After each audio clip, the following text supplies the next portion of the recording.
interest in the Titanic whatsoever, that little ship to our left, the emblematic, is a must visit. We saw right it here place from up in above. the city. We did. Directly in front of us, a large silver building that is a Titanic Visitor Centre. I recommend a minimum of 1.5 to 2 hours on saying that you could easily spend the whole day inside the Titanic Visitor Centre. We will be stopping outside it in just a few minutes. Directly in front of us, the red brick building that is now the Titanic Hotel, but at one time that used to be the drawing office of Holland Remote. It's inside this building that Thomas Andrews would have sat in the bottom drawing rooms, and he would have looked out the back of this building and watched as the Titanic was being constructed. Just past the drawing office on the left-hand side, you'll see all the steel beams sticking up out of the ground. They go around the two concrete slipways, number 3 and number 4. There originally used to be 28 slipways in this area, but that's all that's left to this day. The one closest to it is where the Titanic was launched from. The one furthest away from us is where her sister ship, the Olympic, was launched from. To give you an idea of the size of the Titanic, she was just over 900 feet in length. She was 95 feet wide. She weighed 46,000 tons. She was driven by 3 massive bronze propellers, each propeller 23 feet in diameter, and each propeller weighs just over 15 tons. So it gives you an idea of how big the Titanic actually was. Now we're just going to turn here in the turning circle, and as we do so, if you look out directly in front of us, we're going to see a little ship called HMS Caroline. The first thing you will notice about HMS Caroline is that her guns are missing. Do remember that you are in Belfast, we're still looking for them. She last saw service in the First World War at the Battle of Jutland, just off the coast of Denmark. It was one of the most decisive battles during the First World War, with a heavy loss of over 7,000 sailors' lives. She's been brought back here to Belfast at 96 metres tall. Goliath stands at 110 metres tall. If necessary, they can lift 840 tons each. The red box on top of the crane that used to be the canteen for the workers, and those, believe it or not, are going to be turned in. And children first, please. So this is your stop for the Titanic Visitor Centre.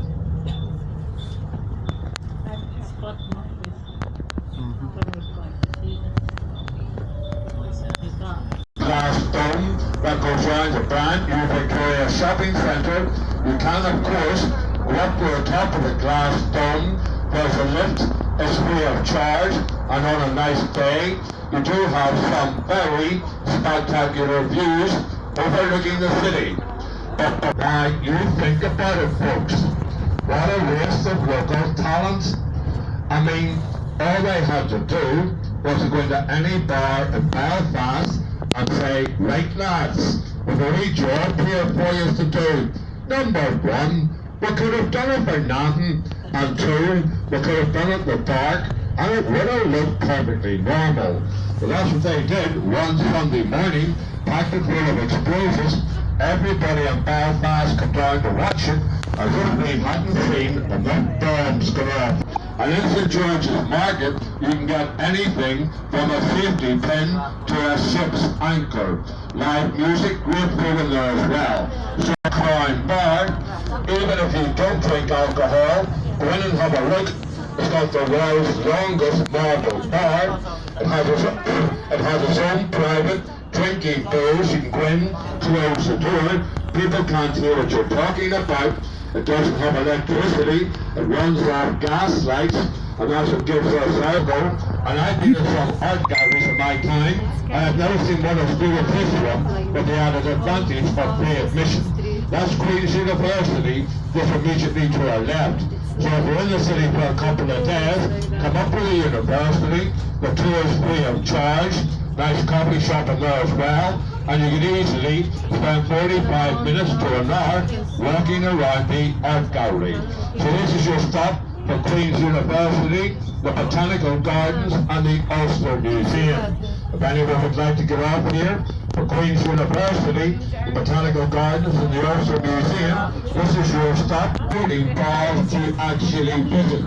Each bar has got about 10 or 12 plasma TVs in them, so you can go in and watch whatever sport you might be interested in. Now, can I just ask if anyone is sitting on the upper top section of the down to the front right-hand side?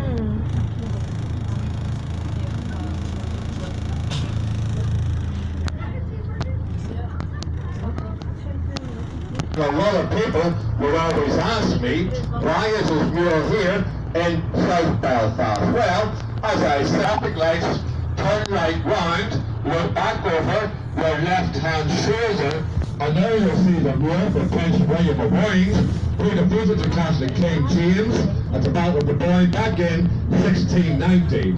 At the bottom of the mural, you can see two more men. One is called Southfield and one is called Schoenberg.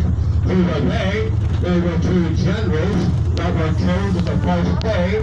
Here in O'Connell Street in Dublin, you can see it's on fire, and you can see the phoenix rising up out of the ashes as it was a failed rebellion. Now the 10 men that died in the Mayor's prison back in 1965, who was voted in the County Tyrone and Fermanagh as an MP, though he never took a seat in Westminster, nor did he ever have to take the oath that other MPs have to take. And that's on the side where, in translated into English places, let us remember the Easter Rising of Dublin of 1916, right through to the 30th anniversaries of the 1981 hunger strikes. The next one changed here, and the very last one, before the peace gates, is Frederick Douglass. He stopped the slave trade coming into Ireland. It's practically almost impossible to try and keep up with these murals. They're constantly changing with different conflicts throughout the world. You will see the gates in front of us. We are now just leaving the heartland of the Falls Road, and through the next set of gates, we're now in the heartland of the Shankill Road. Look down to the right-hand side. You'll see how quickly the murals change. You'll see one there to remember the men from the 36th Ulster Division that lost their lives at the Battle of the Somme, the 1st of July, 1916. Those gates we just came through, they will close at 6 o'clock this evening and remain closed till 6 o'clock tomorrow morning. We're now just going to take you over to let you see the Peace Square. Sorry. And again, if you look down to the front left-hand side, you'll see the grey gates. And again, those gates will close at 6 o'clock this evening and remain closed till 6 o'clock tomorrow morning. Just the other side of those gates, that is the Falls Road. And directly in front of us, that is the start of the North and West Belfast Peace Wall. It zigzags for 13 miles between the two communities, right up to the mountain that we can see directly in front of us. And this is where it all started. Coming up on the right-hand side, you've got 5 streets. You've got Cooper Street, Conway Street, Watersville Street, Cashmere Road, and Bombay Street. And on the 15th of August, 1969, where those 500 families were burnt out of their homes.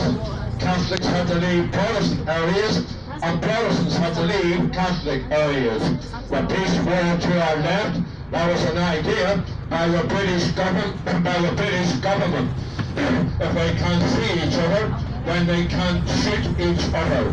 You can see all the artwork, millions and millions of signatures from people like yourselves from all over the world who have come up here to leave a message of peace for both sides of our communities. Now you might think to yourself that it's not safe to get off here where we are between the Shankill Road and the Falls Road. It is perfectly safe. Nobody's been attacked at the police war for weeks now. I'm only joking, of course. There's two things about Northern Ireland and Belfast that would actually surprise you. Northern Ireland has been voted the second safest country in the world, and Belfast has been voted the second safest city in the world after Tokyo. And again, it's a very common question that people will always ask me. How come that Northern Ireland's crime rates are now so low? Well, again, there's any problems. The police just push the button and the gates close. UPF were fought at the Battle of the Somme, the 1st of July, 1916. Then coming up on the left-hand side, we're going to see 5 men from 1st B Company of the UPF with the AK-47 assault rifles. They went on to become the deadliest loyalist paramilitary organization throughout the history of our troubles. You'll notice that the gunmen were not wearing balaclavas over a beer shop called the Court Credit Union. This used to be Fizel's Fish Shop, 1:05, Saturday afternoon, 23rd of October, 1993. 9 innocent were lost their lives at the Battle of the Somme, the 1st of July, 1916. On the very first day, 32,180 years have been on the throne, 1952 to 2012. Right hand